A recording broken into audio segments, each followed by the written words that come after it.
கர்த்தருடைய பரிசுத்த நாமம் மகிமைப்படுவதாக. நாம் இன்றைக்கு மீண்டும் நெகமியாவின் புஸ்தகம் 3ஆம் அதிகாரம் 15வது வசனத்தை வாசிக்கும். நெகமியாவின் புஸ்தகம் 3ஆம் அதிகாரம் 15வது வசனம். ஊரணி வாசலை மிஸ்பாவின் மாகாணத்து பிரபுவாகிய கொல்லேசையின் குமாரன் சல்லும் பழுது பார்த்து அதை கட்டி மச்சுப்பாவி அதற்கு கதவுகளையும் பூட்டுகளையும் தாழ்பாளையும் போட்டு ராஜாவின் சிங்கார தோட்டத்தில் இருக்கிற சீலோவின் குளத்தில் மதிலையும் தாவீதின் நகரத்தில் இறங்குகிற படிகள் மட்டாக இருக்கிறதை கட்டினார். தேவன் தாமே இந்த வார்த்தையோடு பேசுவதற்காக நம்ம இருந்த வண்ணமாக எல்லாரும் கர்த்தரை நாம் ஸ்தோத்திரம் பண்ணுவோம். ஸ்தோத்திரம் ஸ்தோத்திரம் ஸ்தோத்திரம். கர்த்தர் எங்களோடு கூட இடைப்படுவதாக பேசுகிற எங்களுக்கும் கேட்கிற யாவருக்கும் சபையார் யாவருக்கும் பிரயோஜனம் உண்டாக அதன்படி நடக்க நீர் உதவி செய்வதற்காக ஜெபிக்கிறோம். இயேசுவின் நாமத்தில் ஜெபிக்க நல்ல பிதாவே, அல்லேலூயா.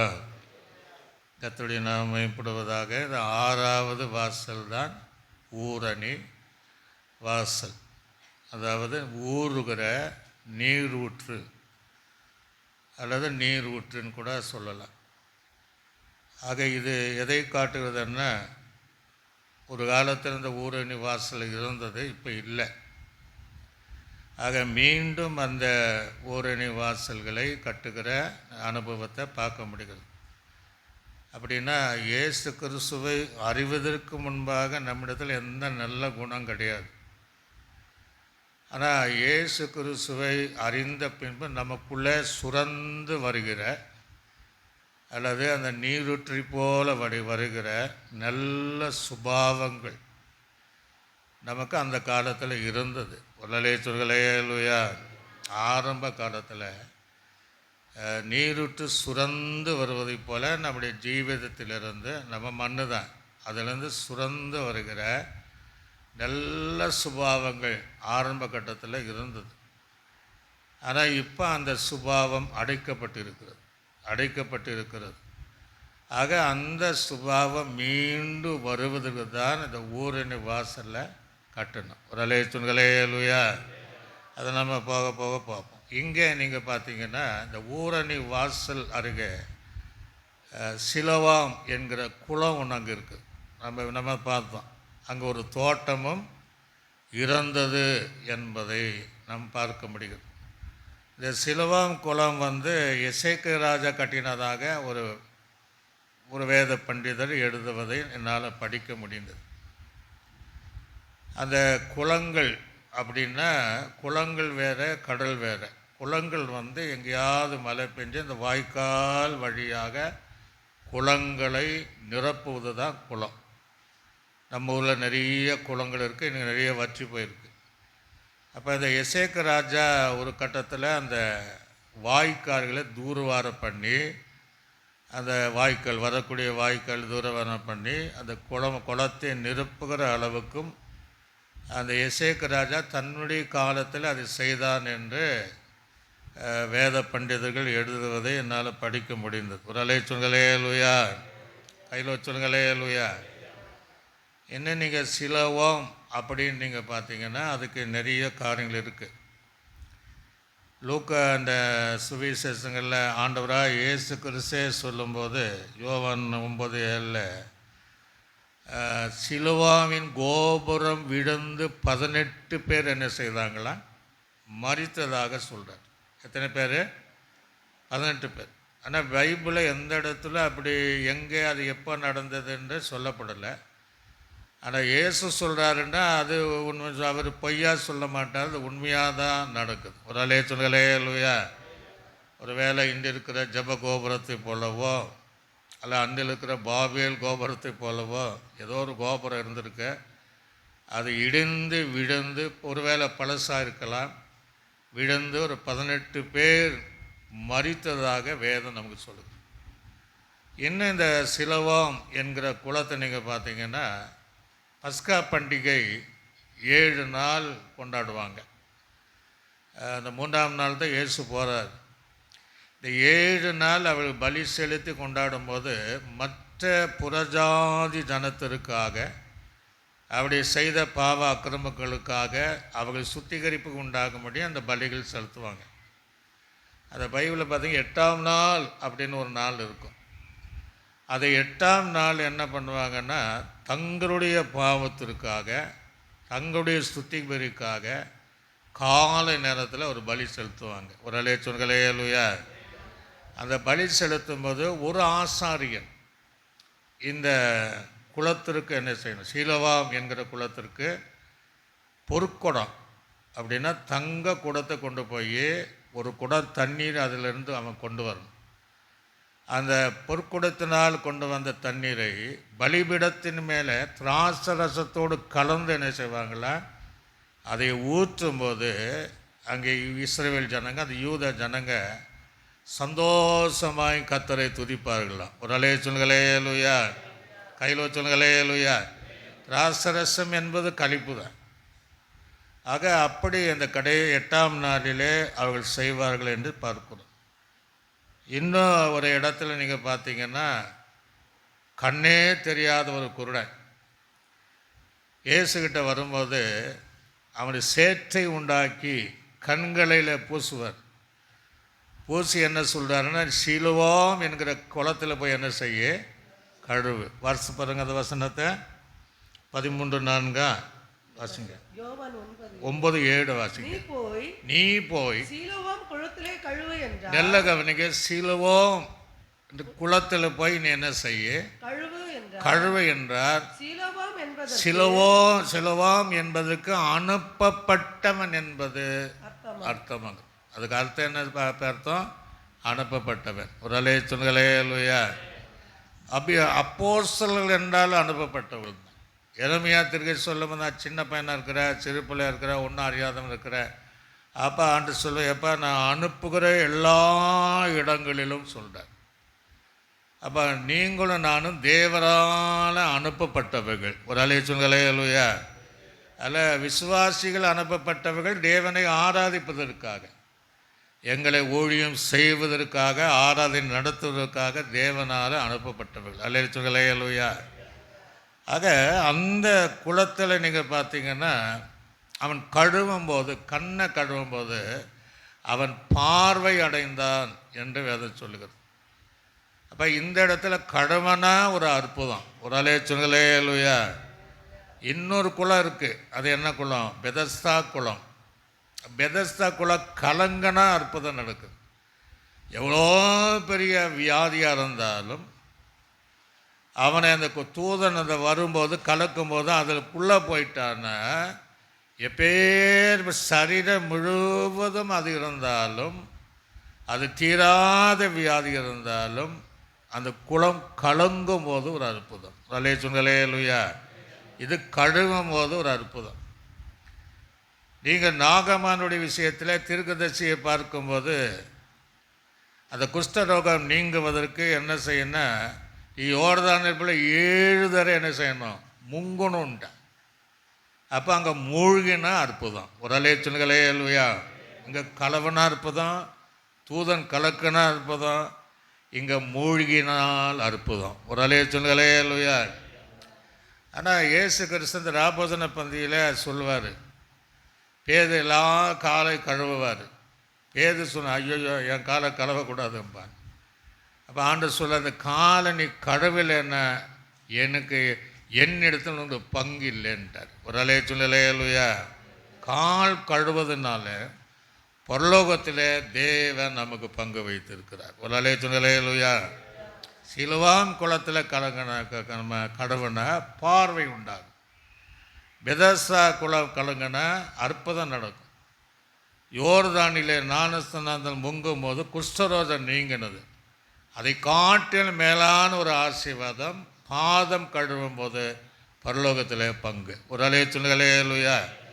இப்படி வேதாங்கமத்தில் இந்த சிலவாம் என்கிற குளத்தை குறித்து சொல்லப்படுது.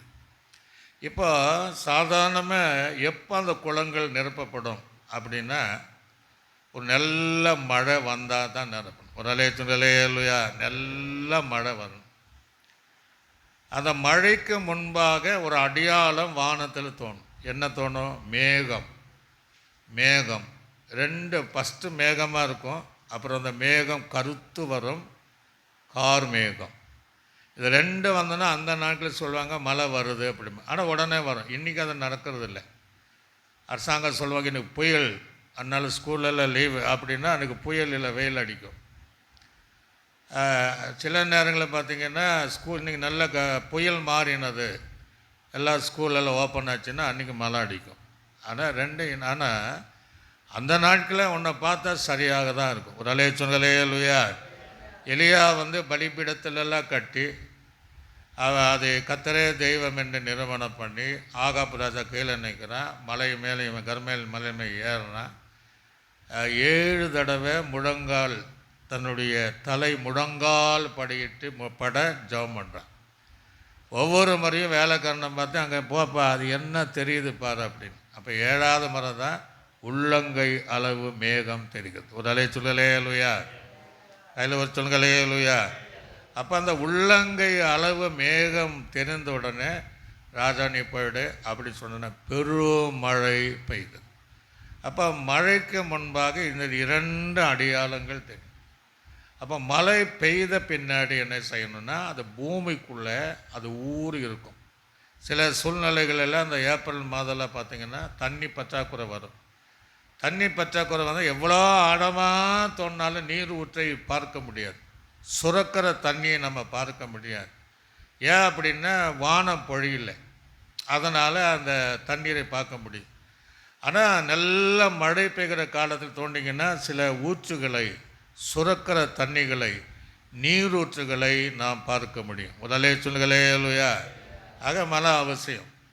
ஆகவே இவைகளிலிருந்து நாம் கற்றுக்கொள்ளக்கூடிய காரியம். அப்போ மழை அவசியம்னா அதை கூட ஊற்றை கண்டுபிடிக்கணும். எப்படி செய்யணும்னா, சாதாரணமாக எல்லாருமே கிணறு எடுப்பாங்க, இப்போ எல்லாம் போர்வெல் போடுவாங்க. அது அத்தனை அடி ஆழத்திலிருந்து அந்த மண்ணை வெளியே எடுக்கணும். ஒரு அலையா. அப்போ தான் அந்த ஊற்றை என்ன செய்ய முடியும், கண்டுபிடிக்கும். எங்கள் ஊட்டிலெல்லாம் இப்போ எங்கள் ஏரியா, எங்கள் வீட்டில், எங்கள் குடும்பத்தில் 4 கிணறு. ஆனால் அது சில நேரம் வற்றி போகும். ஆனால் நான் என் வீட்டில் ஒரு கிணறு இருக்குது மேலே வீட்டில். அந்த கிணறு என்ன ஆகும்னா நிரம்பி வழிஞ்சிட்டே இருக்கும். ஒரு அலையா அப்படியே வழிஞ்சிடும். ஆக அந்த ஊருக்கு, அந்த ஊர் நம்ம கிணறு எடுக்கும்போது பார்த்திங்கன்னா ஊற்று கண்டுபிடிச்சாச்சு, நல்ல ஊற்று, நல்ல அப்போ அது இருக்குது. அந்த ஊற்று வெளிப்படாமல் இந்த மண் மூடி இருக்குது. ஒரு அலையா. இந்த ஊற்று வெளிப்படாமல் என்ன மூடி இருக்குது, மண் மூடி. இப்போ நமக்குள்ளே அந்த ஊற்று இருக்குது, சுரப்பு இருக்குது, நல்ல குணங்கள் இருக்குது. அது வெளிப்படாமல் உலக ஆசை, உலகத்தின் காரியங்கள் அதை நம்மை அடைத்து வைத்திருக்கு. ஒரு அலையா. சில சாதாரணமாக சொல்லுவாங்க நமக்கு நாமே மண்ணு போட்டா, அவங்களுக்கு மண்ணு போட்டாங்கம்மா. இப்படி நம்ம சுபாவங்கள் வெளிவராதபடி, ஒரு நாள் இருந்த அந்த குணங்கள் வராதபடி, இன்றைக்கி இந்த உலகம் அல்லது மாம்சம் அல்லது அந்த பிசாசு என்ன செய்யுதுன்னா, நம்முடைய ஆண்டுடைய குணங்கள் சுபாவங்கள் வராதபடி அதை அடைத்து வைத்திருக்கிறார். ஒரு அலையா. இப்போ இன்றைக்கி நம்ம செய்தியின் மூலமாக மீண்டும் அந்த சுரக்கிற நல்ல குணங்கள் நமக்குள்ளே இருக்கிற ஊறி வருகிற அந்த ஊரணி வாசலை போல் நம்ம கட்டி எடுப்பணும். இப்போ நல்ல கவனிங்க. இப்போ மேகம், கார் மேகம் அப்படின்னா என்ன? ஏசாயாவின் தீர்க்கதரிசி புஸ்தகத்தில் 44ஆம் அதிகாரம் 22வது வசனத்தை ஒருத்தர் 22 வாசிங்க. உன் மீறுதல்களை நல்ல கவனிக்கணும். எது கார் மேகம், எது மேகம்? உன் மீறுதல்களை மேகத்தை போலவும். அப்போ எதுங்க மேகம்? ஆவிக்குரிய வாக்கில் எது மேகம்? மீறுதல் என்கிற மேகம். ஒரு அலையா. ஆகவே நம்ம மீறி நடப்பதனால தேவனுடைய சுபாவங்கள் நமக்கு வெளிப்படலை. மீறுதல் என்கிற மீறுதலை மேகத்தை போலவும் உன் பாவங்களை உன் பாவங்களை கார் மேகத்தை போலவும் அகற்றிவிட்டேன். நான் அகற்றிவிட்டு என்னிடத்தில் நீ என்னிடத்தில் திரும்பு, உன்னை நான் மீட்டுக் கொண்டேன். உன்னை நான் மீட்டுக் கொண்டேன். ஒரு அலே சொல்லுகளேலுயா.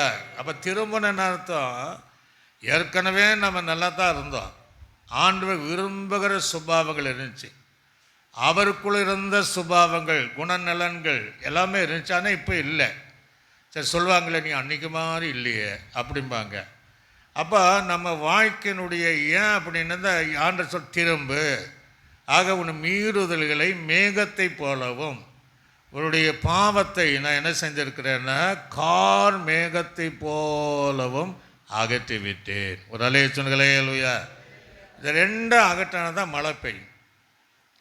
கிழக்குக்கு மேற்கு எவ்வளோ தூரமோ ஒன்று பாவத்தை என்ன செஞ்சுருக்கிறேன், அதை அகற்றிருக்கிறேன் அப்படின்னு சொல்கிறேன். ஆக இந்த மேகம் என்பது, கார் மேகம் என்பது பாவம் மீறுதல். ஆக ஏன் நம்ம வாழ்க்கையில் இந்த குணங்கள் ஒரு காலத்தில் நம்ம அறிந்த உடனே எதையும் மீறலை, பிரமாணத்தை மீறலை, சட்டத்திட்டங்கள் மாறல, மீறி எதையும் பேசலை, மீறி நடக்கலை, பாவம் செய்யவில்லை, அவ்வளோ பயந்து பயந்து பயந்து பயந்து வாழ்ந்த காலங்கள் ஆரம்ப காலங்கள். ஆனால் இப்போ அது இல்லை. ஏன் இல்லைன்னா மீண்டும் அந்த உலக காரியத்தினால அது அடைக்கப்பட்டிருக்கிறது. மீண்டும் நம்முடைய பாவ மீறுதலை அதை மேகத்தை போல் கார் மேகத்தை போல் அகற்றி மீண்டும் என்னிடத்தில் திரும்பு என்கிற அந்த வார்த்தையின் திரும்பும்போது நமக்குள்ள நல்ல சுபாவங்கள் வெளிப்படும். முதலே சொல்லுங்களேயா. அப்போ ரெண்டாவது அப்போ மழை பெய்யும். அப்போ மழை என்ன அர்த்தம்? உபாகம் எழுதின சரித்திர புத்தகத்தில் 32ஆம் அதிகாரம் 2வது வசனத்தை வாசிங்க. 32:2 உபாகமும் 32:2. நல்ல கவனிங்க. இப்போ அந்த கார் மேகம் நம்ம வாழ்க்கையில் மாறிச்சு. இப்போ மழை, அடுத்தது மழை. மழையானது இளம் பயிரின் மேல் பொழிவதை போல என்னுடைய உபதேசம் பொழியும், பனித்துளி புல்லின் மேல இறங்குவதை போல என் வசனம் இறங்கும். ஒரு அலே சொன்னங்களேயா. அப்போ இதை அகற்றினா இப்போ உபதேசம் வருது நமக்கு, வசனங்கள். எதுக்கு உபதேசம்? நம்முடைய சுபாவம் தேவனுக்கு பிரியமான சுபாவம் இருக்க முடியாது, நம்முடைய செயல்கள் தேவனுக்கு பிரியமாக இருக்க முடியாது தான் உபதேசம். மலை பிரசங்கத்தில் அதான் பண்ணுறாரு ஆண்டவர். உலகத்தில் இருக்கும்போது அதிகாரமாக உபதேசம் பண்ணார். வசனம் எதற்கு? வசனத்தின்படி ஜீவிப்பதற்கு. ஆக சொல்கிறாரு, பூமி மேல் அந்த பயிர்கள் மேலே அது விளையத்தக்க பெய்கிற மழையை போலவும் அந்த புல்லின் மேலே இறங்குற பனிக்கொப்பாக என் வசனம் என் ஜனத்தின் மேலே இறங்குங்கிறார். ஒரு அலைய சொன்னலே இல்லையா. அப்போ ஆவிக்குரிய வாழ்க்கையில் உபதேசம் என்கிற மழையும் வசனம் என்கிற பனித்துளிகளும் நமக்குள்ளே வரும்போது நமக்குள்ளே இருக்கிற அடைக்கப்பட்டிருக்கிற தேவன் விரும்புகிற அந்த சுபாவங்கள் வெளிப்படும். ஒரு அலைய சொன்னலே இல்லையா. ஆரம்ப கட்டத்தில் நமக்கு சொல்லியிருப்பாங்க, எல்லாரும் சொல்லாமல் இருக்க மாட்டாங்க. நம்ம ரட்சிக்கப்பட்ட நாள் சொல்லுவாங்க, நீயா இப்படி மாறிட்டியா, இன்னும் முகமே வித்தியாசமாக இருக்க, வார்த்தையே நீ முன்ன கோவப்படுவிய, சண்டைப்படுவிய, இப்படியா இருக்கிற, ஆச்சரியமாக இருக்க, எப்படி நடந்தது அப்படின்னா அந்த மாற்றங்கள். ஒரு அலையச்சுங்களேயா. சில இடத்துல நீங்கள் பார்த்தீங்கன்னா, ஓ இன்னும் நீ மாறவே இல்லையே, நீ ஆவிக்குரிய சபைக்கு போய் இன்னும் மாறவே இல்லையா அப்படிம்பாங்க. முந்தின காலத்தில் வீடு சந்திக்கும், இங்கே இல்லை, வீடு சந்திக்கும் போது அது வீட்டுக்காரர் வாங்க நீங்களும் வாங்க குடும்பம் அப்படின்னா, அப்போ அவர் என்ன சொல்வார்னா, எதுக்கு பாஸ்டர் இவர் சரியாக இருக்க சொல்லுங்க பாஸ்டர், அங்கே வந்து என்னத்தை பிரயோஜனம் பாஸ்டர், வந்து எப்படியெல்லாம் வீட்டில் வந்து பாருங்க அப்படிம்பாங்க. சில நேரம் மனைவி இவரை பாருங்க பாஸ்டர், வந்தோன்னா அடிப்பார். அந்த சுபாவங்கள் மாறாமல் இருக்குது. ஒரு அலைய சொல்களே இல்லையா. ஆனால் எல்லாரும் அல்ல. அதனால் அது அடைக்கப்பட்டிருக்கிற அந்த காரியங்கள் உபதேசத்தினாலும் தேவனுடைய வசனங்களினாலும் ஆரம்பத்தில் அவ்வளோ நம்ம சின்ன பாவம் செய்யக்கூடாது என்பதற்கு ரட்சிக்கப்பட்ட உடனே அவ்வளோ சரியாக இருந்த நம்ம வாழ்க்கை நாள் அடைய அந்த மாம்சம் அந்த உலக காரியம் வந்தவுடன் அதெல்லாம் அடைப்பட்டு இருக்கிறது. அதை மீண்டும் வெளியே கொண்டு வரணும். ஒரு அலே சொல்களே லூயா. அதுதான் ஆண்டவர் இங்கே சொல்கிறார். இப்போ நல்ல கவனிங்க. இப்போ அந்த வாய்க்கால் என்பது என்ன? வாய்க்கால். இப்போ அந்த தண்ணீர் குளத்தை நிரப்பும். ஃபாதர் அழகாக ஒரு பாடு பாடினார். விண்ணக மேகமே இறங்கணும், வல்லமை நதியாய் பொழியணும், குளங்கள் நிரம்பணும், நதியாய் பாயணும். அந்த பாடல் பாடுவோமா? விண்ணக மேகம் இறங்கணும், வல்லமை மழையாய் பொழியணும், விண்ணக மேகம் இறங்கணும், வல்லமை மழையாய் பொழியணும், குளங்கள் நிரம்பணும், நதியாய் பாயணும். சேர்ந்து சொல்லுங்க. குளங்கள் நிரம்பணும், நதியாய் பாயணும். அல்லேலூயா. ஒரு காலத்தில் அப்படித்தான் இருந்தோம். உபதேசத்தின்படி வசனத்துக்கு மிஞ்சி நடக்காமல் பயந்து பயப்பா அப்போ இல்லை. ஆக மீண்டும் அந்த அனுபவத்திற்குள்ளாக, அந்த ஊரணி வாசனுடைய அனுபவத்திற்குள்ளாக வருவதற்காக கர்த்தர் நமக்கு விரும்புகிறார். நம்ம அதுக்கு அர்ப்பணிக்க வேண்டும். இப்போது சங்கீதத்தின் புஸ்தகத்தில் 1ஆம் சங்கீதத்தில் 3ஆம் வசனத்தில் வாசிங்க. 3ஆம் வசனம் வாசிங்க. இப்போ நீர்க்கால் என்பது நம்ம பார்க்குறோம். அவன் நீர்க்கால் ஓரமாய் நடப்பட்டு தன் காலத்தில் தன் கனி தந்து இலையுதிரான மரத்தை போல. அப்போ நீர்க்கால் என்றால் ஆவிக்குரிய வாழ்க்கையில் நீர்க்கால் என்பது, அதை முந்தின வசனத்தில் நீங்கள் வாசித்து பார்த்தா அதுதான் நீர்க்கால். வாசித்து பாருங்க. கர்த்தருடைய வேதத்திலே பிரியமாயிருந்து இரவு பகலும் அதை தியானிக்கிற மனுஷன். அப்போ அதுதான், அதுக்கு பின்னாடி தான் நீர்க்காலில். அப்போ யார் நீர்க்கால்களாக இருப்பார் அப்படின்னா, இரவும் பகலும் கர்த்தருடைய வேதத்தை பிரியமாக இருந்து அதை தியானிக்கிற மனுஷனானாலும் மனுஷையானாலும் அவர்கள்தான் அந்த பாக்கியமான இருப்பாங்க. அவன் நீர்க்கால்கள் ஓரமாய் நடப்பட்ட அந்த அனுபவத்திற்குள் வருவார்கள். ஒரு அலே சொல்லுங்களேயா. ஆரம்ப நாட்கள் நம்ம எப்படி பைபிள் வாசித்தோம், இன்றைக்கி இப்படி இருக்கான்னு நீங்களே செக் பண்ணுங்கள். அன்றைக்கெல்லாம் நம்ம என்ன செய்யணும், வேதமும் கையுமா தான் இருப்போம். இன்றைக்கி செல்லும் கையுமா இருக்கணும். ஆரம்ப நாட்களில் சிலர் பார்த்திங்கன்னா 3 மாதத்துக்குள்ளே பைபிளை முடிச்சுப்பிடுவாங்க. நான் அப்படி ஸ்பீடாக படிச்சிருக்கிறேன். நிறைய பேர் உங்களை ஆவிக்குரிய அனுபவத்தை நீங்களே சோதிச்சு பாருங்கள். பைபிள் கைமா தான் இருப்பீங்க. இன்றைக்கி அது இருக்கா அப்படின்னு இல்லை. அப்போ ஏன் இல்லைன்னா, உலகம் ஆகிய அந்த மண் நம்ம அடைக்கப்படாமல், அந்த குணங்கள் வெளிப்பட முடியாமல் நம்மை அடைத்து வைத்திருக்கிறது. அல்லேலூயா. ஆக மீண்டும் அதிலிருந்து நம்ம வெளியே பண்ண, அதான் நீர்க்கால்கள் என்பது அர்த்தம். குளங்கள் அப்படின்னா, குளங்களுக்கு நிறைய காரியங்கள் இருக்கத்தான் செய்யுது. நீங்கள் புலம்பலில் ஒரு வசனத்தை நீங்கள் வாசித்து பார்த்தீங்கன்னா, 3ஆம் அதிகாரம் நினைக்கிறேன், புலம்பல் சோத்திரம், புலம்பலை வாசிக்கும்போது குளங்கள், அதாவது மழையினால் குளங்கள் 86ஆம் சங்கீதம் 4ஆம் வசனத்தை வாசிங்க. 84:6 வாசித்து பாருங்கள். சங்கீதம் 86:4 வாசித்து பாருங்கள். இல்லைன்னா 86:4 வாசிப்பு. செவி கொடுத்து கவனியும்.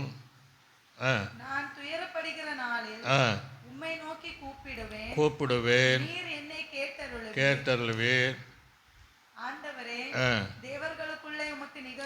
நிகரும் இல்லை. அந்த வசனம் இல்லை. மழை பெய்தால் குளங்கள் நிரம்பும் என்கிற ஒரு வசனம் இருக்கு. சரி, பிறகு பார்ப்போம். இந்த குளங்கள் என்றால் என்ன? ஃபாதர் பாடுறாரு. குளங்கள் என்ன செய்யணுமா? வாசிங்க. நல்ல கவனி. அழுகையின் பள்ளத்தாக்கை உருவ நடந்து அதை நீரூற்றுகளாய். அப்போ எது? ஜப வாழ்க்கை. நீரூற்றுகளாய் ஆக்கிக் கொள்வார்கள். மழை குளங்களை நிரப்பும். உடலே சொல்லுங்களே லூயா. அப்போ குளம் என்பது நம்முடைய ஜெப வாழ்க்கையை காண்பிக்கும். எரேமியா சொல்லும்போது என் தலை தண்ணீரும் என் கண்கள் கண்ணீருமானால் நிலமாயிரும். அப்படின்னா அந்த குளம் போல நம்முடைய கண்கள் மாறணும். அது ஜெப வாழ்க்கை காண்பிக்கிறது. ஆரம்ப நாளை பார்த்திங்கன்னா எப்போ பார்த்தாலும் ஜெபம் பண்ணிகிட்டு இருப்போம். ஒரு அலேச்சுகளே இல்லையா? எப்போ பார்த்தாலும் அந்த நாட்களில் விசுவாசிகளை பார்த்திங்கன்னா எல்லாம் தேவ சமூகத்தில் இருப்பாங்க. இப்போ நாள் அடைவ ஆக ஆக உலகத்தினுடைய காரியங்கள் வந்து நாமும் அதை இடம் கொடுத்துட்டு அநேகர வாழ்க்கையில் தனி ஜெபம் இல்லை, முழங்கால் ஜெபம் இல்லை, உட்கார்ந்து ஜெபிக்கிற ஜெபம் இல்லை. ஜெபம் பண்ணுறவர்கள் கூட நம்ம ஜெபிக்கிறவங்களுக்கு பரிகாசம் பண்ணுறோன்னா என்ன அர்த்தம்னா, நமக்குள்ளாக உலகம் மாமிசம் பிசாசினால நம்மை அடைத்து வைத்திருக்கிற ஒரு அனுபவம். அல்லேலூயா. ஆக மீண்டும் அந்த அனுபவத்திற்குள்ளாக வர வேண்டும் என்பதுதான் தேவனுடைய சித்தமாக இருக்கிறது என்பதை நாம் அறிந்து கொள்ள வேண்டும். இப்போ நல்ல கவனிங்க. ஆபிரகாம் நாட்களில் ஒரு துறவை வெட்டுறான். எல்லாருக்கும் நமக்கு தெரியும். அது ஆதியாகமம் 26ஆம் அதிகாரம் 15வது வசனத்தை வாசிங்க. ஆதியாகமம் அவருடைய தகப்பனாகிய ஆபிரகாமுடைய நாட்களில் அவனுடைய வேலைக்காரர்கள் நல்ல கவனிங்க, வெட்டின துறவுகளை எல்லாம் தூர்த்து மண்ணினால நிரப்பி போட்டார். நல்ல கவனிங்க, ஆபிரகாம் எங்கெல்லாம் துறவை வெட்டினானோ இந்த பெலிஸ்தர்கள் என்ன செய்வாங்கன்னா, ஆபிரகாம் அந்த துறவை வெட்டுகிற இடத்துல போய் மண்ணை போட்டு அடிச்சிருவாங்க. ஒரு லேச்சுங்களேயா? இதுதான் நம்ம வாழ்க்கையில் நடக்குது. நம்முடைய ஜீவிதத்தில் அந்த சுரந்து வருகிற நீரூற்று ஊரணி வாசலுக்குரிய சுபாவங்கள் வெளிப்படாதபடி பெலிஸ்தனாகிய சத்துருவானாலும் உலகத்தினுடைய சாயலானாலும் நம்ம தேவனுக்குள்ளாக சுரந்து வரணும், தேவனுக்குள்ளாக அந்த நீரூற்றை போல நம்முடைய குணங்கள் இருக்க வேண்டும் என்று நம்ம நினைத்தாலும் பெலிஸ்தனுடைய ஆவி போல் இருக்கிற ஆவி நான் எப்பெல்லாம் நம்ம தீர்மானம் பண்ணுறோமோ அவன் அந்த மண்ணை மூடுவதை போல நம்மை அடைத்து விடுகிறார். ஒரு அலேச்சுங்களேலுயா. எல்லாம் நம்மக்கிட்ட இருக்குது, எல்லா சுபாவங்கள் இருக்குது, தேவன் விரும்புகிற குணங்கள் இருக்குது. ஆனால் அது வெளியே வர முடியல. வெளியே வராத அளவுக்கு அவன் மீண்டும் மீண்டுமாக உலக ஆசையை காண்பித்து உலகத்தினுடைய இச்சையை காண்பித்து இவ்விதமாய் நம்மை அடைத்து வைத்திருக்கிறார். அல்லேலூயா. அன்றைக்கெல்லாம் நம்ம எப்படி அன்பு இருந்தோம், எப்படி ஒருமனமாக இருந்தோம், யாரையும் நம்ம குற்றம் சொல்கிறதுக்கு யோசிப்போம். அன்றைக்கெல்லாம் ஊழிக்காரர் அடித்தாலும் அடி வாங்குவாங்க, அடி வாங்கிட்டு சர்ச்சுக்கு வருவாங்க, ஊழிக்காரனுக்கு எதாவது பேச மாட்டாங்க.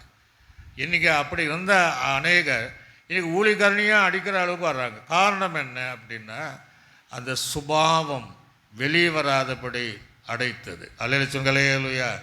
அன்றைக்கெல்லாம் எதை பேசினாலும் மன்னிக்கிற சுபாவம் இருந்துச்சு. பரவாயில்ல, அவங்க தானே பேசுனாங்க. விட்டு கொடுக்குற மனப்பான்மை இருந்துச்சு, ஒரு இறக்க குணம் இருந்துச்சு, இப்படியெல்லாம் ஒரு ஆறுதல் சொல்லக்கூடிய வார்த்தை இருந்துச்சு, அவளை தேர்தல் செல்ல வார்த்தை இருந்துச்சு, ஒருவருக்கராக பாரமாக ஜெபிக்கிற அனுபவம் இருந்தது, உபவாசம் இருந்து ஜெயித்து ஒரு குடும்பத்துக்காக அந்த அனுபவம் இருந்துச்சு. இப்போ இருக்கான்னா அது கிடையாது. ஆனால் அன்றைக்கி இருந்துச்சு, இன்றைக்கி இல்லை. அப்போ ஏன் இல்லைன்னா, இதுதான் சத்துரு செய்கிற வேலை. நமக்குள்ள இருக்கிற அந்த நல்ல குணங்கள் சுபாவங்கள் வெளியே வராதபடி அவன் தடை செய்து வைத்திருக்கிறார். ஒரு அலேலுயா. ஆக இந்த தடையை நம்ம நீங்கள் வீட்டில் உட்கார்ந்து நீங்கள் பேசுங்க, நீங்கள் அப்படியே யோசித்து பாருங்கள். நான் தானா அப்படி சொல்லக்கூடிய சூழ்நிலை நமக்கு வரும். காரணம் என்ன, அப்படி ஒரு நாளில் நம்ம இருந்தோம். எல்லா கூட்டத்திற்கும் வருவோம். அது 20 நாள். இப்போல்லாம் ஆன்லைன் ப்ரேயர் கிடையாது. ஆன்லைன் ப்ரேயர் ஆனால் எந்த காரியமானாலும் வீடு அன்றைக்கி வீடு குடும்பம்லாம் இருந்துச்சு, எல்லாத்தையும் ஒதுக்கி தள்ளி வந்தோம் என்றால் அதுதான் தேவன் நமக்குள்ளாக சுரந்து வருகிற ஒரு குணங்கள். அல்லேலூயா. இப்போ அது இல்லை. நாலு உலகம் வர வர வர எல்லாமே கம்ப்ளீட்டாக நம்மக்கிட்ட போய் ஜீரோவில் நிற்கிறோம். மீண்டும் நம்ம இந்த ஊரணி வாசலை கட்டி எழுப்பணும். ஒரு சொன்னலேலுயா. அப்போ பாவம் மீறுதல் மேகத்தை போல தேவன் அகற்றவேன். உபதேசம் என்கிற மழை நீர் பனித்துளி போல வசனத்தின்படி வாழ்வதற்கு நம்ம அர்ப்பணிக்க வேண்டும். இரவும் பகலும் வேதத்தை தியானிக்கிற பிள்ளைகளும் மீண்டும் அந்த குலத்தினுடைய அனுபவத்தை போல எப்போது தேவ சமூகத்தில் கண்ணீரோடு ஜெபிக்கிற அந்த அழுகையின் பள்ளத்தாக்கில் உறவை நடக்கக்கூடியவர்களாக, அதை களிப்பாய் நீரூற்றாய் மாற்றிக்கொள்கிறவர்களாக அந்த குணங்கள் நமக்குள்ளாக வெளிப்படும். ஒரு சொன்னலையா. இப்போ நல்ல அடுத்தது பாருங்க, ஆதியாகமம் 26ஆம் அதிகாரம் அதில் 19ஆம் வசனத்தை வாசிக்கப்போம். நல்ல கவனிக்கு. இப்போ மூடிட்டாங்க, தகப்பன் வைத்ததெல்லாம் மூடிட்டாங்க. இப்போ மகன் வந்து தோன்றான். ஈசாக்கு வேலைக்காரர் பள்ளத்தாக்கில் வெட்டி சுரக்கும் நீரூற்றை கண்டார்கள்.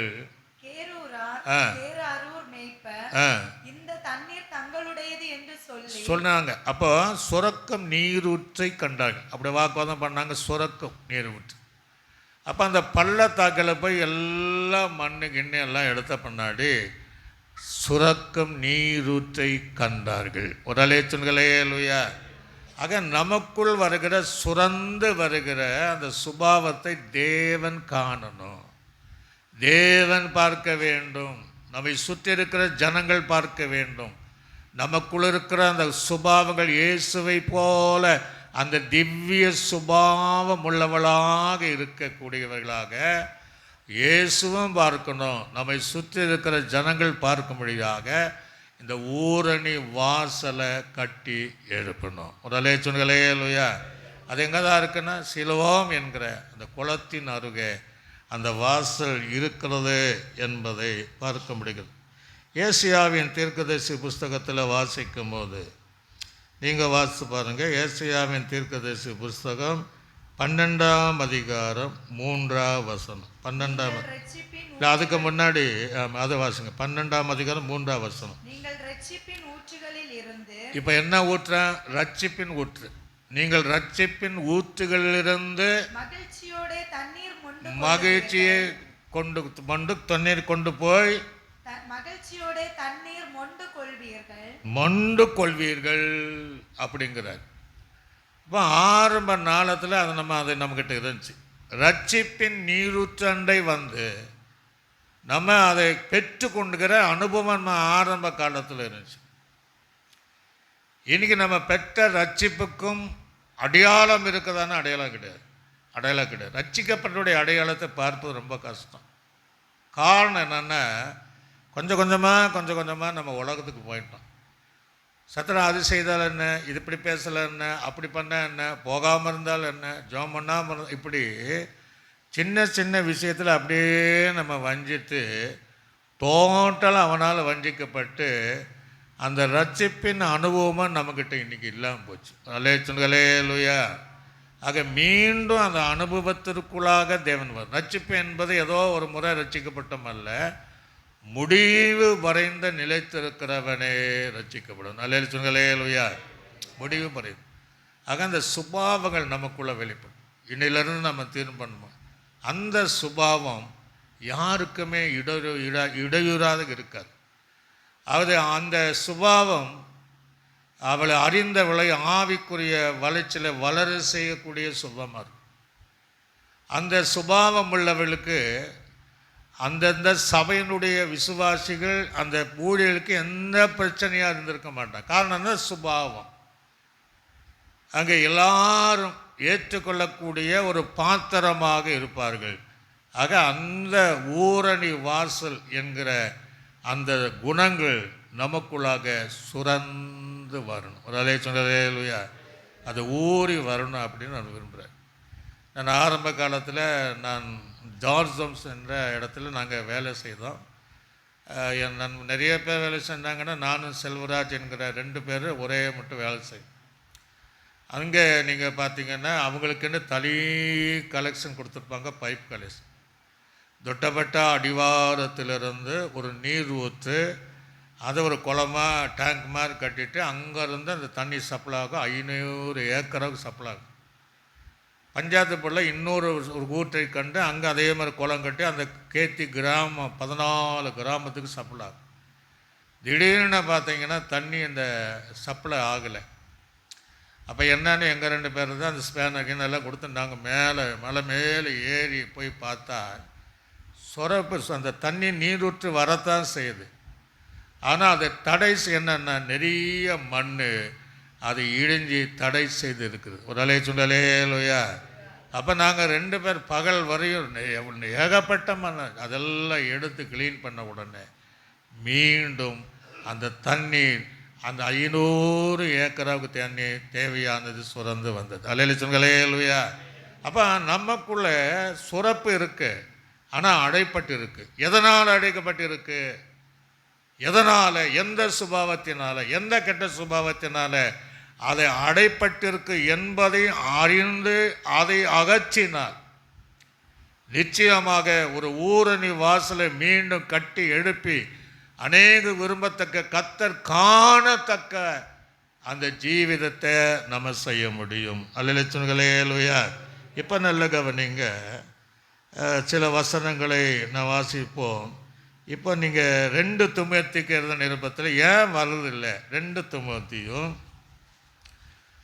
3ஆம் அதிகாரம் 1ஆம் வசனத்திலிருந்து 5ஆம் வசனம் வரைக்கும் நம்ம வாசிக்கிறோம். மேலும் இப்போ நல்ல இது கடைசி நாள். இப்போ நம்ம சுபாவம் நிறைய இடத்துல அதான் இருக்கு. கடைசி நாளில் கொடிய கால வரும் என்று அறிவாயாக. எப்படி எனில் இப்போ முதலாவது என்ன தடை? நம்ம தற்பிரியராக இருக்கோம். அல்லேலூயா. அந்த நாளில் தேவனுக்கு பிரியமாக நடந்தோம், சபைக்கு பிரியமாக நடந்தோம், ஜனங்களுக்கும் பிரியமாக நடந்தோம், ஊழியருக்கும் பிரியமாக நடந்தோம். இப்போ என்னாச்சு? அந்த உலகம் வர வர அதெல்லாம் அந்த சுபாவம் போய் தற்பிரியராய் மாறி இருக்கிறோம். அல்லேலூயா. ஆக இதை நம்ம விளக்கணும். இது விளக்கினா தான் தேவனுக்கு பிரியமாக நம்ம வாழ முடியும். ஆக தற்பிரியராய் பண ஆசை வந்துடுச்சு. பணம் தேவைதான், பணம் எல்லாவற்றுக்கும் தேவை. ஆனால் எல்லா தீமைக்கு அது வேறாக இருக்குது பொருளாசை. ஆக முதல்ல ஆரம்பத்தில் அப்படி இல்லை. பணத்திற்காக நம்ம ஆண்டவர் தேடலை, பணத்திற்காக தேவ சமூகத்தில் வரல. ரட்சிக்கப்படணுமே, என் குடும்பம் ரட்சிக்கப்படணுமே, தேசம் ரட்சிக்கப்படணுமே நம்ம வந்தோம். போக போக பண ஆசை, பொருளாசை. தினர் இன்னைக்கு பாருங்கள், அற்புதத்துக்காக வர கூட்டம், அந்த உலக காரியத்திற்காக வர கூட்டம். வர வர அந்த ரட்சிப்பு இல்லை, பரலோக ராஜ்யம் போன சிந்தனை கிடையாது. இப்படி இந்த பண ஆசையினால் நம்ம ஆவிக்குரிய பணம் தேவைதான், ஆண்டு தருவார், அதை தடை செய்து கொண்டு இருக்கிறோம். அல்லேலூயா. சில வீட்டில் எப்போ பார்த்தாலும் பணம் பணம் பணன்றாங்க. பார்த்தா அப்படி இல்லை, கர்த்தர் நமக்கு தேவையானதே தருவார். அடுத்தது சீக்கிரம் வாசிங்க. முன்ன அப்படி இருந்தோம்மா, யோசித்து பாருங்க. முன்ன வீம்பாக இருந்தோம்மா, எதை சொன்னாலும் கீழ்ப்படியும், எதை சொன்னாலும் தாழ்மையாக இருப்போம், சாந்தமாக. இப்போ என்னென்னா நீ பெரியவனா நான் பெரியவனா. சபைகளில் அப்படித்தான் இன்றைக்கி இருக்குது. நிறைய சபைகள், அவர் என்ன பெரியவரா, இவர் என்ன பெரியவரா, நான் என்ன தரங்கட்டு போயிட்டானா என்று சொல்லி வீம்பு உள்ளவளாக இருப்பதனால அந்த சுரந்து வருகிற சுபாவம் தடைப்பட்டிருக்கு. ஒரு அலையா. ஆக அவைகளெல்லாம் அந்த மண்ணை போல இருக்கிற இவைகளை அகற்றினால் தேவன் விரும்புகிற சுரந்து வருகிற நீரூற்றை போல எல்லாரும் விரும்புகிற நம்மிடத்தில் வெளிப்படுகிற அத்தனை காரியமானால் அது அவ்வளவு தேவன் விரும்புகிற சுபாவங்களாய் மாறும். வாசிங்க சீக்கிரமாய். எப்படி இருக்கிறோம்? அகந்தைங்க. சிலர் சொல்லுவாங்க, இந்த மனுஷனுக்கு என்ன ரட்சிக்கப்பட்டிருப்பாங்க, என்ன அகந்தை அப்படிம்பாங்க. அகந்தை நம்முடைய சுபாவத்தை தடை, அகந்தை உள்ளவளாகியும். இப்போ நிறைய பேர் இப்போ லேட்டஸ்ட்டாக அப்படிதான், ஏமா எதுக்கு நீ பார்த்தா அவெல்லாம் அம்மாவா அப்பாவா நல்லவங்க இருக்கிறாங்க. தாயும் தகப்பனையும் தூசிக்கிறவளாகியும் கீழ்ப்படி. இன்னைக்கு இருக்கிற பிள்ளைங்கள் கீழ்ப்படிக்கிறாங்களான்னா கொஞ்சம் கம்மி தான். சொன்ன பேச்சுங்க அன்றைக்கி நம்ம கீழ்ப்படிஞ்சு. இன்றைக்கெல்லாம் அந்த கீழ்ப்படுகிற ஆரம்பத்தில் ரட்சிக்கப்பட்ட உடனே எதெல்லாம் சபையில் சொல்கிறாங்களோ அத்தனை கீழ்ப்பிடிக்கிறோம். ஒரு அலே சொல்லலே இல்லையா, எல்லா காரியம் கீழ்ப்படும். இன்றைக்கி அது இல்லை. ஏன் கீழ்ப்படியாமல் இதெல்லாம் பெலிஸ்தருடைய ஆவியினால் தடை செய்யப்பட்டு தேவ சுபாவங்கள் வெளிவராமல் நமக்குள்ளாக தடைப்பட்டிருக்கு. அதனால் மீண்டும் இந்த ஊரணி வாசலை கட்டி எழுப்பணும். ஒரு அலே சொல்லலே இல்லையா, வாசிங்க சீக்கிரமாய். நன்றி இல்லை, உண்மைதானே?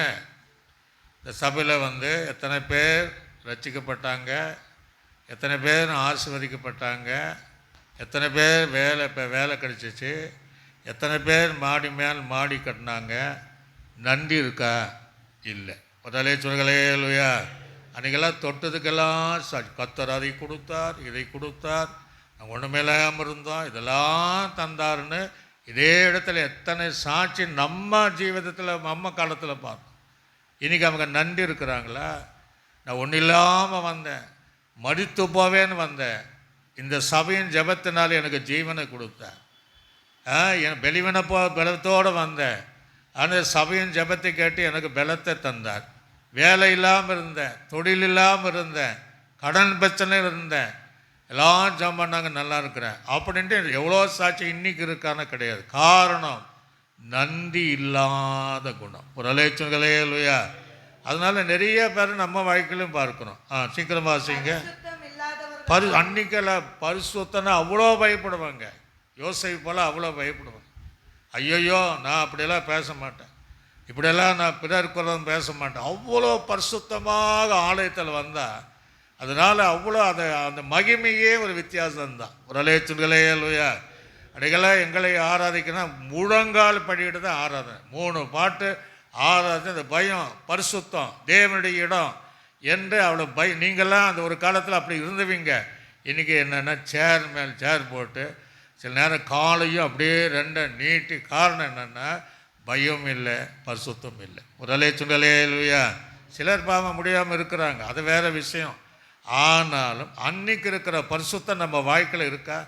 அதை செய்யக்கூடாது, இதை செய்யக்கூடாது, வேதம் அப்படி இருக்குது, பிள்ளைகளுக்கு அது எங்கே அப்படி பண்ணக்கூடாது, கர்த்தர் சொன்னார் இல்லையா, கர்த்தர் சொல்லியிருக்கிறார் இல்லையா, இப்படி இருக்கணும், பரிசுத்தமாக இருக்கணும், இப்படியெல்லாம் நம்ம பேசக்கூடாது எப்படின்ட்டு மாறி மாறி சொன்னக்கூடிய அந்த அனுபவம் இருக்காருன்னா இல்லை.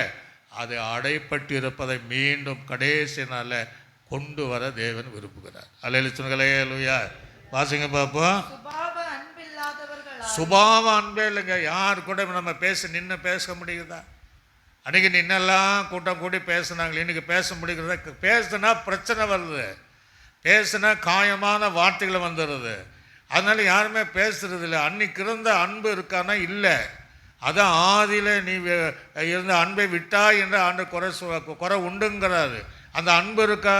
அன்பு கிடையாது. ஆகவே அந்த அன்பு இல்லாதவளாக, தேவன் மேலேயே அன்பு இல்லை, சபையின் மேலேயும் அன்பு இல்லை. இன்னும் சிலர் பார்த்தீங்கன்னா குடும்பத்தின் மேலேயும் அன்பு இல்லாதவளாக இருக்கிறவர்கள் இருக்கத்தான் செய்கிறாங்க. அல்லேலூயா.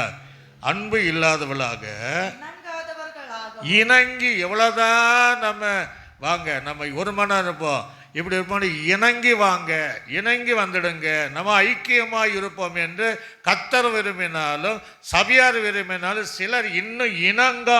அன்றைக்கெல்லாம் அவங்க அந்த காரியம் செய்வோம், நம்ம அப்படி இருக்கக்கூடாது, நம்ம இறங்கி இருக்கணும், ஒரே மாதிரி இருக்கணும், ஒரே குடும்பமாக இருக்கணும், ஒரே சரீரமாக இருக்கணும் என்று சொல்லக்கூடியவர்கள் நம்ம சபையில் இல்லை. சில சபையில் இல்லை, அப்படியே குரூப்பாக பிடிச்சி விடுவாங்க. ஒரு சொல்லலே லூயா, சத்தமாக தான் சொல்லுங்களே லூயா. இப்படி சுபாவங்கள் இருப்பதனால தேவனுடைய சுபாவங்கள் வெளிப்படாமல் அடைக்கப்பட்டு இருக்கிறது என்பதை நான் உணரணும். சீக்கிரமாக வாசிங்க. உண்மையா இல்லையா? உண்மையா இல்லை. கடந்த நாள் ஒரு பாஸ்டர் என்னை பார்த்தேன், அந்த விசுவாசிகளும் என்னை பார்த்தேன். நான் ஜெபம் பண்ணேன், பாஸ்டர் நீங்கள் ஒரு நாள் சர்ச்சுக்கு வரணும். என்னம்மா? ஒன்றும் இல்லை பாஸ்டர், இங்கே குணப்படாத ஆளுங்க இருக்கிறாங்க, இங்கே நடக்கிறதெல்லாம் வெளியே போய் சொல்கிறாங்க, அதனால் நீங்கள் சர்ச்சு பெதிஸ்தனால் எப்படிமா சொல்ல முடியும்? பெதிஸ்தனால் எல்லோரும் வருவாங்க, நான் ஒரு நாள் வரேன். சபையில் நடக்கிற காரியத்தை அன்றைக்கெல்லாம் நம்ம இன்றைக்கி அவதூறு பண்ணுங்கிறாங்க. அல்லேலூயா. சபையில் நல்லது கெட்ட நடந்தால் அது வெளியவே சொல்லக்கூடாது. அவதூறு நம்மை பற்றி உங்களை குறித்து நிறைய காரியங்களை குறித்து அவதூறு பண்ணுகிறவளாக தான் அப்படி இருக்கிறாங்க. ஏன்? அதனால் என்னது சுபாவங்கள் அடைப்பட்டு இருக்கிறது. ஒரு அலைய சொல்லலையே இல்லையா? உங்கள் பக்கத்துலேயே இருப்பாங்க, உங்களை குறித்து அவதூறு பண்ணுவாங்க. உங்கள் கூட நல்லா என்ன சொல்லுவாங்க, சிரித்து 32 பல்லு தெரிகிற மாதிரி சிரித்து பேசுவாங்க, உங்களை குறித்து அவதூறு பண்ணுவாங்க. அலையில சொல்லலையே இல்லையா? உங்களை நேசிக்கிறப்போ அன்னைக்கு அப்படி இருக்கிறது, ஆனால் இன்றைக்கு அதை அடைப்பட்டு இருக்கிறது. ஆக உண்மையான அந்த அன்பு வெளிப்பட வேண்டும். ஒரு அலைய சொல்லலையே இல்லையா? அவதூறம் பண்ணாதவளாக இருக்கணும். அடுத்தது, அன்றைக்கெல்லாம் இச்சை என்ற ஆவி வந்த விருப்பம், அப்படி தான் நம்ம வாழணும். ஆரம்ப விசுவாசம். இன்றைக்கெல்லாம் கண்ணில் எது தெரியுதோ அதெல்லாம் வயசு இல்லை இச்சைக்கும். தகுதி இல்லாத வயசாக இருந்தால் கூட அதுக்கு இச்சையினால் ஜனங்களை இன்றைக்கு மூழ்கி இருக்கிறார். அதாவது அன்றைக்கி இச்சை அடக்கத்தோடு இருந்தோம், ஆசை இச்சைகளை சிலுவையில் அறைந்திருந்தோம். ஆனால் இன்னைக்கு இச்சை அல்லேலூயா, எதை பார்த்தாலும் இச்சை. ஆகவே இச்சை அடக்கம் இல்லாதவளாக இருப்பதனால இதெல்லாம் நம்ம எடுக்கணும், வெளியே எடுக்கணும். ஆனால் நமக்குள்ள நல்ல குணங்கள் இருக்கு, இவைகள் இருப்பதினாலே அவைகள் சுரக்க முடியல. ஒரு அல்லேலூயா. அடுத்தது, கொடுமை உள்ளவளாகியும் சிலரெல்லாம் வெளியே சொல்ல முடியாது. இருந்தாலும் எத்தனை பேர் பலிபீடத்தில் போய் பாசுமரம் அடிச்சிருக்காங்க தெரியுங்களா? எத்தனை பேர் விசுவாசிகள் ஆவில நிரம்புறவங்க, எத்தனை பேர் ஊழியர்னு அடிச்சிருக்கிறாங்க. அது என்ன? ஆனால் ஆரம்பத்தில் அப்படி இல்லை. பார்ஸ் அடித்தாலும் தாவீது சொல்லும்போது என் நீதிமான்களின் தலையை கொட்டினாலும் அல்லல் தட்டுவதில்லை, அது என்னை போல் இருக்குங்கிறான். ஒரு அலைய சொன்னாலேயா? நிறைய இடத்துல கொடுமை, பாஸ்டர்மார்களை கொடுமைப்படுத்துகிறாங்க. அப்படி நிறைய அந்த பாஸ்டர்மார் படுக்கிற வேதனைகள் எனக்கு நல்லது. அவ்வளோ சின்ன சின்ன பசங்களாக இருப்பாங்க, அவ்வளோ படாத பாடுபடுத்திடுவாங்க. ஆனால் ஆரம்பத்தில் அப்படி இல்லை. வர வர வர வர சபைகள் அப்படி தான் மாறுது. வாசிங்க. நல்லவங்களே பகிப்பாங்க. நல்லா ஒரு ஊழியர் செய்கிறானா பகிப்பாங்க. சபைக்கு யாராவது நல்லது செஞ்சால் அவங்கள பகிப்பாங்க. சபைக்கு யாராவது தூணாக இருந்தால் அதுக்கு எப்படி தான் அதை இடைஞ்சல் பண்ணுமோ அந்த அளவுக்கு நல்லவர்களை பகைப்பார்கள். துரோகிகளாக இருப்பாங்களாம். துரோகிகளாயும் துணிகரமான பாவம் செய்கிறவர்களா, துணிகரமாக சபையில் நம்ம பேசக்கூடாது. துணிகரமாயும் இருமாப்பு உள்ளவளாகியும் தேவ பிரியரை இல்லாம சுகபோக பிரிய, தேவனுக்கு பிரியங்களை சென்ற இதில் இப்படி சுபாந்த எப்படி தேவனுக்கு பிரியமா? சுகபோக பிரியர்களாகியும் தேவ பக்தின் வேஷத்தை தரித்து கொண்டு அதன் பலனை மறுதளிக்கிறவர்களாயும் இருப்பார்கள். இப்படிப்பட்டவர்களை நீ விட்டு விலகி எல்லா இடத்துல இருக்கிறான். ஆனால் பக்தியின் வேஷம், விசுவாசி என்கிற தோற்றம், பரிசுத்தவான்கள் என்கிற தோற்றம், ஆனால் மற்றதெல்லாம் உலக காரியங்கள். ஆனால் ஒரு நாள் அப்படி இல்லை. வேஷம் தரிக்க மாட்டோம், பயப்படுவோம், பரிசுத்தமாக இருப்போம். ஒரு வார்த்தை பேசுவதற்கு நம்ம ரொம்ப யோசிப்போம். இருந்த இடத்துல இருப்போம், வீட்லேயே ஜபத்தோடு இருப்போம், அப்படி இல்லைன்னா சபையில் இருப்போம். ஜபத்துக்கும் உபவாசத்துக்கும் அப்படி தேவனுக்கு பிரியமாக இருந்தால் இன்றைக்கி பிரியமாக இல்லை. அல்லேலூயா. இந்த ஊரணி வாசலை போல் மீண்டும் கட்டி எழுப்பப்படணும். நம்ம தான் ஆண்டவருக்கு அர்ப்பணித்தால் தேவன் இன்றைக்கு அதை செய்வார். அல்லேலூயா. இந்த 2 வசனத்தை நான் வாசித்து நான் முடிச்சிருவோம். வாசித்து பாருங்கள். நம்ம வாசித்த அந்த வசனங்களிலே வாசிக்கும்போது யாக்கோபுக்கு நிருபம் 1ஆம் அதிகாரம் 23வது வசனத்தை வாசிங்க. யாக்கோபுக்கு எண்ணத்தால் எனில் ஒருவன் திருவசனத்தை கேட்டும் அதன்படி செய்யாதவனானால் கண்ணாடியிலே தன் சுபாவ முகத்தை பார்க்கிற மனுஷனுக்கு ஒப்பா இருக்கிறார். தேவ வசனத்தை கேட்டு மனம் திரும்பாமல் அந்த உபதேசம் மழையை போல பொழிவது, நீர் பனி துளி போல வசனங்கள் நமக்கு வந்திருந்தோம். அந்த வசனத்தின்படி வாழாம, அந்த வசனத்தை கீழ்ப்படியாமல், அந்த வசனத்தின்படி ஜீவிக்காம, ஒருவன் தன் கண்ணாடி தன் முகத்தை பார்த்தா அப்படித்தான் இருக்கும், ஒரு மாற்றம் இல்லாம. அப்படின்ற வேதம் நம்ம சொல்லுகிறது. நம்ம மாறணும். ஒரு அலைச்சுகலையா எப்படி மாறணும்? உம்மை போல மாறணும், இயேசுவை போல மாறணும். என் பேச்சு மாறணும், என் செயல் மாறணும், என் சிந்தை மாறணும், எண்ணங்கள் மாறணும், நடக்கை மாறணும், பழைய சுபாவத்திற்குள்ளாக வரணும். நமக்குள்ள அந்த சுரந்திருக்கிற அந்த தடை, மண்ணின் வாசனை, உலக ஆசனை தூக்கி கீழ்ப்படியாமல் வீம்பு, பெருமை, மேட்டுமை, அகந்த, தற்பிரியம், பணப்பிரியம், இச்சை எல்லாத்தையும் நம்ம தூக்கி வீசணும். நமக்குள்ள புறப்படுகிற அந்த சுரந்து வருகிற தண்ணீர் தேவன் விரும்புகிற சுபமாக இருக்கும். அல்லே சொல்களே லூயா, கையில் சொல்களே லூயா. தீர்மானம் பண்ணுங்க. எத்தனை வருஷம் நம்ம அப்படியே ஒவ்வொரு வருஷத்தை நாளை கடத்தாதபடி இன்றைக்கு நான் என் ஜீவிதத்தை நான் மாற்ற போகிறேன். எனக்குள்ளே இருக்கிற அந்த நல்ல குணங்கள் வரணும்.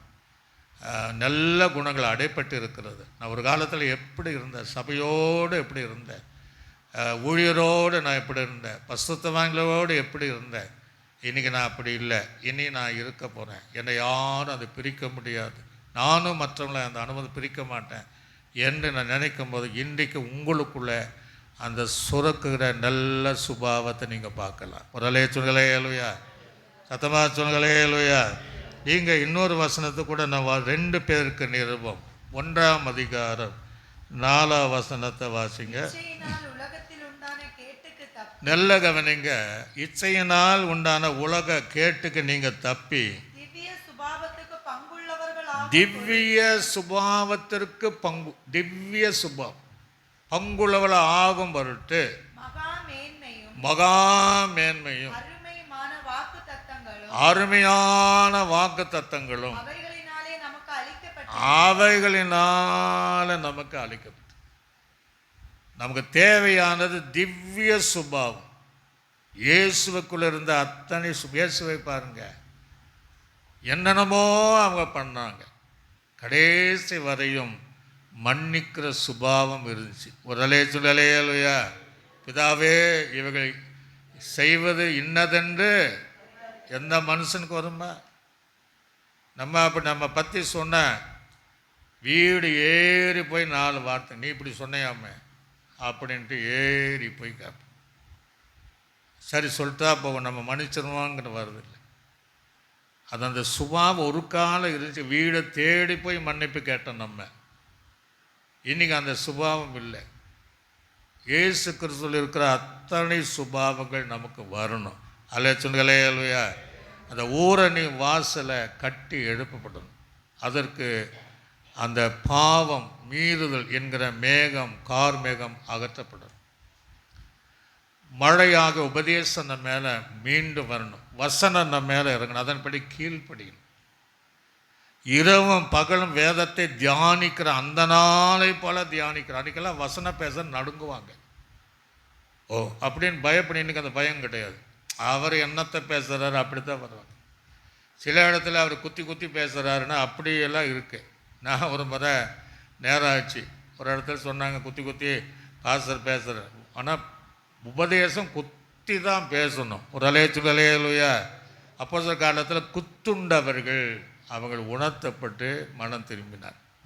அப்போ நான் தமாஷா பேசினேன், ஏற்கனவே ரொம்ப ரவுடித்தனமாக தான் ரட்சிக்கு வந்திருக்கிற என்ன போய் குத்தி குத்தி பேசுகிற, கையில் கத்தி கிடையாது, இந்த பட்டியாந்தான் இருக்குது, இது குத்தனா நான் என்ன பண்ண முடியும்?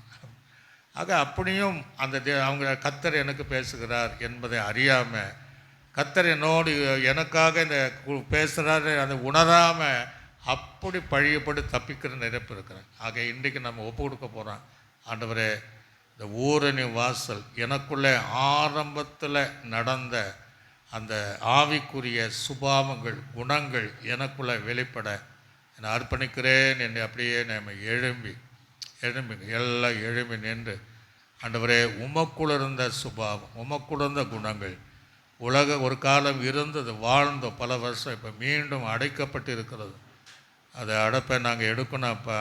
இழந்த மீண்டும் எங்களுக்குள்ளாக இனி பார்க்கிறவர்கள், நாங்கள் பேசுகிற இடத்துல, குடும்ப காரியத்தில், சபை காரியத்தில், உட்கார இடத்துல பக்கத்துலேருந்து நான் பேசும்போது அது நல்ல விஷயங்கள் பேச, நல்லதை பேச, நல்ல சுபாக்கள் வரும்படி என்னை அர்ப்பணிக்கிறேன் என்று ஆண்டு சமத்தில் அப்படியே ஒப்பு கொடுத்து சந்தாபார கேட்கிற பிள்ளைகள் எந்த இடத்துல கேட்டாலும் கர்த்தர் உங்களோடு பேசுகிறார். நீங்கள் அப்படியே அமர்ந்து முழங்கால் பிடிக்கிட்டு கூட, ஆண்டவரே உம்முடைய சுபாவமாக மாறும்.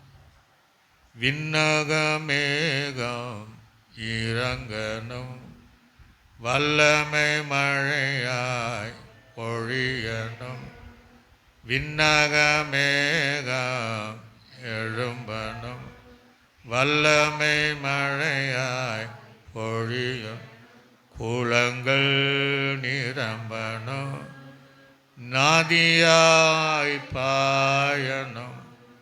குளங்கள் நிரம்பணும், நதியாய்.